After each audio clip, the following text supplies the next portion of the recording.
we have another story here. This is in Real Progressives, realprogressives.org, for all of our fantastic content, including articles here.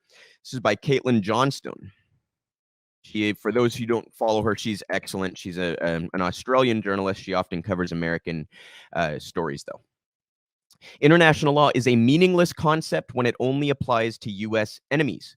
Australian whistleblower David Mcbride just made the following statement on Twitter. I've been asked if I think the invasion of Ukraine is illegal. My answer is, if we don't hold our own leaders to account, we can't hold other leaders to account. If the law is not applied consistently, it is not the law. It is simply an excuse we use to target our enemies. We will pay a heavy price for our hubris of 2003 in the future. We didn't just fail to punish Bush and Blair. We rewarded them. We reelected them. We knighted them. If you want to see Putin in his true light, imagine him landing a jet and then saying, mission accomplished. As far as I can tell, this point is logically unassailable. International law is a meaningless concept when it only applies to people the U.S. power alliance doesn't like. This point is driven home by the life of Mcbride himself, whose own government responded to his publicizing suppressed information about the war crimes committed by Australian forces in Afghanistan by charging him as a criminal. Does that remind you of anyone perhaps named Julian Assange? Neither George W. Bush nor Tony Blair are in prison cells at The Hague, where international law says they ought to be. Bush is still painting away from the comfort of his home, issuing proclamations comparing Putin to Hitler and platforming arguments for more interventionism in Ukraine. Blair is still merely warmongering his charred little heart out, saying NATO should not rule out directly attacking Russian forces in what amounts to a call for a thermonuclear world war. They are free as birds, singing their same old demonic songs from the rooftops. When you point out this obvious plot hole in discussions about the legality of Vladimir Putin's invasion, you'll often get accused of whataboutism, which is a noise that empire loyalists like to make when you have just highlighted damning evidence that their government's behaviors entirely invalidate their position on an issue. This is not a whataboutism. It's a direct accusation that is completely devastating to the argument being made, because there really is no counter-argument. The Iraq invasion bypassed the laws and protocols for military action laid out in the founding charter of the United Nations. The current U.S. military occupation of Syria violates international law. International law only exists to the extent to which the nations of the world are willing and able to enforce it. And because the U.S. empire's military power, and more importantly, because of its narrative control power, this means international law is only ever enforced with the approval of that empire. This is why the people indicted and detained by the International Criminal Court are always from weaker nations, overwhelmingly African, while the U.S. can get away with actually sanctioning ICC personnel if they so much as talk about investigating American war crimes and suffer no consequences for it whatsoever. This next point is devastating for those that don't know it.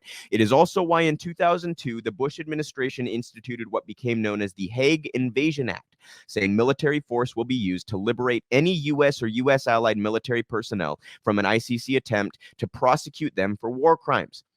It is also why Noam Chomsky famously said that if the Nuremberg laws had continued to be applied with fairness and consistency, then every post-World War II U.S. president would have been hanged. That is one of my favorite go-to lines. I'm sure you all have heard me say that dozens of times. This is also why former U.S. National Security Advisor John Bolton once said that the U.S. war machine is dealing in the anarchic environment internationally where different rules apply, which does require actions that in a normal business environment in the United States we would find unprofessional. Bolton would certainly know. In his bloodthirsty push to manufacture consent for the Iraq invasion, he spearheaded the removal of the Director General of the Organization for the Prohibition of Chemical Weapons, a crucial institution for the enforcement of international law, using measures which included threatening the Director General's children. The OPCW is now subject to the dictates of the U.S. government, as evidenced by the organization's cover-up of a 2018 false flag incident in Syria, which resulted in airstrikes by the U.S., U.K., and France during Bolton's tenure as a senior Trump advisor. The U.S. continually works to subvert international law enforcement institutions to advance its own interests. When the U.S. was seeking UN authorization for the Gulf War in 1991, Yemen dared to vote against it, after which a number of the U.S. delegation told Yemen's ambassador, "That's the most expensive vote you ever cast." Yemen lost not just $70 million in U.S. foreign aid, but also a valuable labor contract with Saudi Arabia, and 1 million Yemeni immigrants were sent home by America's Gulf state allies. Since observation of who is subject to international law enforcement and who is not makes it clear the very concept of international law is now functionally nothing more than a narrative construct that's used to bludgeon and undermine governments who disobey the U.S. centralized empire. That's why in the lead up to the confrontation with Russia, we saw a push among empire managers to swap out the term international law with rules-based international order, which can mean anything and is entirely up to the interpretation of the world's dominant power structure. It is entirely possible that we may see Putin ousted and brought before a war crimes tribunal one day, but that won't make it valid. You can argue with logical consistency that Putin's invasion of Ukraine is wrong and will have disastrous consequences far beyond the bloodshed it has already inflicted. But what you can't do with any logical consistency whatsoever is claim that it is illegal, because there is no authentically enforced framework for such a concept to apply. As U.S. law professor Dale Carpenter has said, if citizens cannot trust that laws will be enforced in an even-handed and honest fashion, they cannot be said to live under the rule of law. Instead, they live under the rule of men corrupted by the law. This is all the more true of which laws of laws which would exist between nations. Excuse me. We don't get to make international law meaningless and then claim that an invasion is illegal. That's not a legitimate thing to do, as long as we are living in a Wild West environment created by a murderous, globe-spanning empire which benefits from it. Claims about the legality of foreign invasions are just empty sounds. Excellent piece there from Caitlin. Again, realprogressives.org, you guys, for all sorts of fantastic content.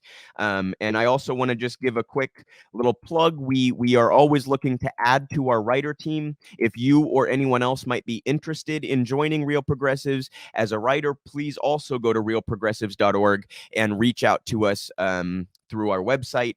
We are always looking to find more writers to add to the team and put out more content for you all. So encourage everybody to get involved if you're interested there.